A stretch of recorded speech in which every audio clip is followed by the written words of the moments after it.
Hi everyone! Today we're going to learn about a very important verb in English, to be. You'll find this verb used constantly in English, making it essential for fluent communication. Let's start with the basics. The verb to be has different forms depending on who or what we are talking about. I am used when referring to yourself. For example, I am a student. You are used when addressing someone, whether singular or plural. For example, you are a good friend, or you are amazing students. He, she, it is used when talking about a single person, animal, or thing. For example, he is a doctor. She is beautiful. It is a cat.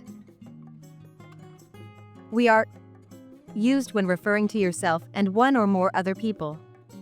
For example, we are a team. They are used when talking about more than one person, animal, or thing. For example, they are happy. Now, let's explore some of the many ways we use to be. 1. Describing things. The sky is blue. The weather is hot today. I am hungry. 2. Showing location. She is at school. The books are on the table. 3. Describing qualities. She is kind and compassionate. The flowers are beautiful. 4. Expressing possession. The book is mine.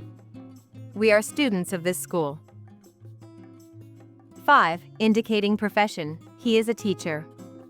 I am a musician. 6. Expressing time. It is 2 o'clock. It is time to go.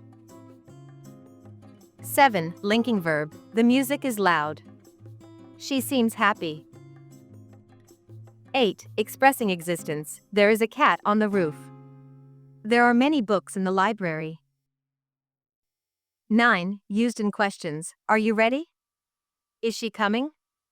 Where are my keys? As you can see, to be is a very versatile verb. It plays a crucial role in forming sentences and expressing a wide range of ideas. Now it's time to practice. Try using to be in your own sentences. Talk to your friends, write in your notebook, and don't be afraid to make mistakes. Remember, learning a language takes time and effort. With a little practice, you'll become a master of to be in no time.